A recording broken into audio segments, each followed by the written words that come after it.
Hello guys, welcome back to my channel science for you. तो आज हम start करने वाले हैं क्लास 10th का एक बहुत important topic, that is dispersion of light. इससे पहले कि डिस्पर्जन ऑफ लाइट शुरू किया जाए, हम स्टार्ट करेंगे अपने रिचुअल के अकॉर्डिंग कि सबसे पहले हम जानेंगे कि आखिर डिस्पर्जन ऑफ लाइट किसने दिया था। So dispersion of light was given by none other than Newton. जी हाँ, वही न्यूटन जिस जिसके पास सेब गिरा तो उसने कह दिया जी ग्रेविटी है। जिसके जिसके वजह से आज हमें फिजिक्स में बहुत सारे लॉज मिले हैं, और जिसको बच्चे आज भी कोसते हैं कि काश वो सेब उसके सर पे गिरा होता तो हमारा काम थोड़ा सा इजी हो जाता। तो वेल, उसने आपका थोड़ा सा काम और बढ़ाया हुआ है और उसने दी है dispersion of light, and this concept was given by him in the year 1665। अब इससे पहले कि मैं आपको बताऊं कि आखिर डिस्पर्जन होती क्या है, हमें जरूरत है जानने की कि आखिर ये तुम सबके सामने एक चमकीला सा जो ग्लास का ऑब्जेक्ट है वो आखिर है क्या। So guys, this is glass prism. इस चीज को ध्यान से देखो क्योंकि ये रीजन है। This is one of the most important things required for dispersion of light. जिस तरह तुम्हें जीने के लिए सांस की जरूरत है, ऑक्सीजन की जरूरत है, उसी तरह डिस्पर्जन को होने के लिए एक मीडियम की जरूरत है, और मैक्सिमम टाइम्स उस मीडियम का काम क्या कौन करता है, ये प्रिज्म। तो अब हम स्टार्ट करेंगे what is dispersion of light. तो हम क्या कहेंगे कि डिस्पर्जन ऑफ लाइट आखिर होता क्या है। कि एक वाइट लाइट है, ठीक है। एक वाइट लाइट जब प्रिज्म के थ्रू पास करती है तो उसको स्प्लिट किया जाता है कितने कलर्स में, 7 कलर्स में। कितने कलर्स में, 7 कलर्स में। उसको हम कहते हैं dispersion of light. The splitting up of white light into 7 colors on passing through a transparent medium like a glass prism is called dispersion of light। अब सबसे पहले हम जानेंगे कि आखिर ये 7 रंग है कौन से। ये है violet, indigo, blue, green, yellow, orange, red. इसको याद करने का एक रामबान तरीका है, याद रखो, विब ग्योर। विब ग्योर। विब का मतलब है वॉयलेट, आई का मतलब है इंडिगो, बी का मतलब है ब्लू, जी का मतलब है green guys, Y is yellow, O हो गया ऑरेंज, और आर हो गया रेड। और इस तरह हमारे पास आगे विबग्योर के 7 कलर्स।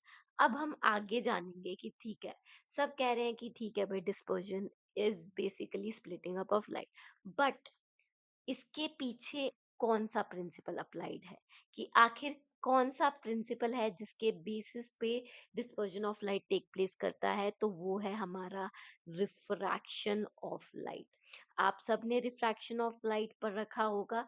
तो डि- जो हमारी डिस्पर्जन ऑफ लाइट है उसके पीछे भी जो प्रिंसिपल है, that is also refraction of light.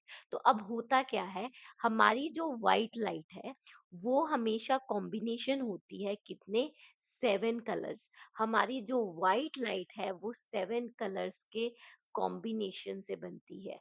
तो अब क्या होता है कि जब एक वाइट लाइट को एक प्रिज्म के थ्रू पास किया जाता है, एक वाइट लाइट को प्रिज्म के थ्रू पास किया जाता है, तो यहाँ होती है रिफ्रैक्शन। तो क्योंकि वाइट लाइट 7 कलर्स से बनी हुई है, तो वो सारी की 7 लाइट्स जो हैं, क्योंकि उन सारे 7 कलर्स की वेवलेंथ डिफरेंस है, तो वो अलग, उनकी जो स्पीड है in the medium will also be different. जिसकी वजह से जब वो जब वो मीडियम जो हमारे जो कि यहाँ पे है ग्लास प्रिज्म से बाहर आएंगी तो अलग अलग टाइम पे आएंगी, जिसकी वजह से हमारे पास 7 कलर्स ऑब्टेन होते हैं जो हमारे पास है विब ग्योर। अब इसका आई गेस आप सबको रीजन समझ आ गया होगा कि व्हाइट लाइट एक कॉम्बिनेशन है 7 कलर्स की। जब वो 7 कलर्स जो है रिफ्रैक्शन करते हैं, क्योंकि वो 7 कलर्स की वेवलेंथ अलग अलग होती है, तो सब जो है वो मीडियम में अपनी बेस्ड ऑन अपनी वेवलेंथ डिफरेंट स्पीड्स पे ट्रैवल करते हैं ऑब्वियसली। क्योंकि हमारा रेड कलर है, उसकी वो जो है उसकी स्पीड मैक्सिमम होती है, और क्योंकि वो बहुत तेज जाता है, सबसे कम डेविएट करता है। उसी वहीं पे जो वॉयलेट कलर है उसकी स्पीड सबसे कम होती है इसलिए सबसे ज्यादा डेविएट करता है। अब ये चीज ध्यान रखना है कि सबसे ज्यादा डेविएशन किस में होती है, मोस्ट डेविएशन होती है रेड कलर में। क्यों होती है? क्योंकि उसकी स्पीड क्या होती है, सॉरी, लीस्ट डेविएशन होती है रेड कलर में क्योंकि उसकी स्पीड ज्यादा होती है, और मोस्ट डेविएशन होती है हमारे वॉयलेट कलर में क्योंकि उसकी जो स्पीड है वो कम होती है, तो ज्यादा टाइम्स मिलता है। अब हम बात करेंगे कि हमारे नेचर में हमें ये फिनोमेना डिस्पर्जन ऑफ लाइट कहाँ देखने को मिलता है, तो obviously it is seen in none other than rainbow. तो अब तुम सोचोगे कि भाई हमारे पास यहाँ तो कोई मीडियम है नहीं, तो आखिर यहाँ मीडियम का काम कर क्या रहा है, प्रिज्म तो यहाँ है नहीं। तो यहाँ हमारा जो मीडियम बन रहा है वो बन रहा है हमारी रेन ड्रॉप्स। इस यही कारण है कि हमें धूप सनी दिन में रेनबो कभी देखने को नहीं मिलेगा, हमेशा रेनी डे पे मिलेगा। तो ये जो रेन ड्रॉप्स है वो एक तरह से एक मीडियम का काम करती हैं जिसके थ्रू व्हाइट लाइट पास करती है, रिफ्रैक्शन करती है, और हमारे पास 7 कलर्स आते हैं रेनबो के 7 रंग, सतरंगा गाइस। उसके बाद हमारे पास नेक्स्ट और लास्ट टॉपिक है कि क्या, अब जिस तरह व्हाइट लाइट को 7 कलर्स में ब्रेक किया जा सकता है, व्हाइट लाइट को 7 कलर्स या स्पेक्ट्रम में ब्रेक किया जा सकता है, क्या 7 कलर्स को अगेन व्हाइट लाइट में कन्वर्ट किया जा सकता है? So the answer is yes, किया जा सकता है। हमें बेसिकली क्या करना है, सिर्फ एक सॉरी, एक प्रिज्म लेना है और उसको उल्टी मतलब इनवर्सली लगा देना है कि अगर सपोज ये सीधा, दिस इज द बेस, यहाँ पे बेस है, अ, यहाँ देखो फर्स्ट प्रिज्म में यहाँ पे बेस ऐसे है, तो सेकंड प्रिज्म में इसके बिल्कुल ऑपोजिट साइड पे हमने बेस लगाया है। तो जब हम ऐसा करेंगे तो recombination of the colors produced is due to the fact that the second prism has been placed in, due to which refraction produced by second is equal and opposite to the produced by the first prism।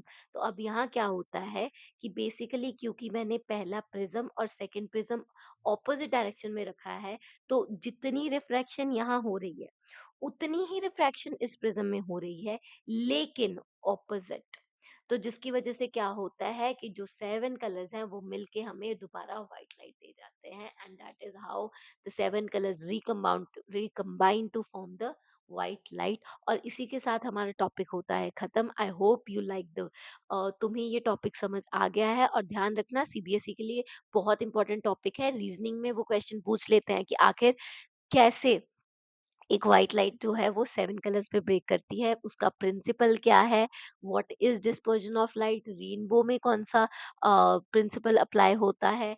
ये सारे जो questions हैं, these are the question जो CBSE में generally पूछे जाते हैं। So you, it is a very important topic, and I hope you have understood the topic well. उसी के साथ मेरी वीडियो होती है खत्म। Thank you guys, I hope तुम सबको ये सब कुछ समझ आ गया होगा, and please do like, share, subscribe, and comment on my comment on this video. Thank you guys. Bye bye.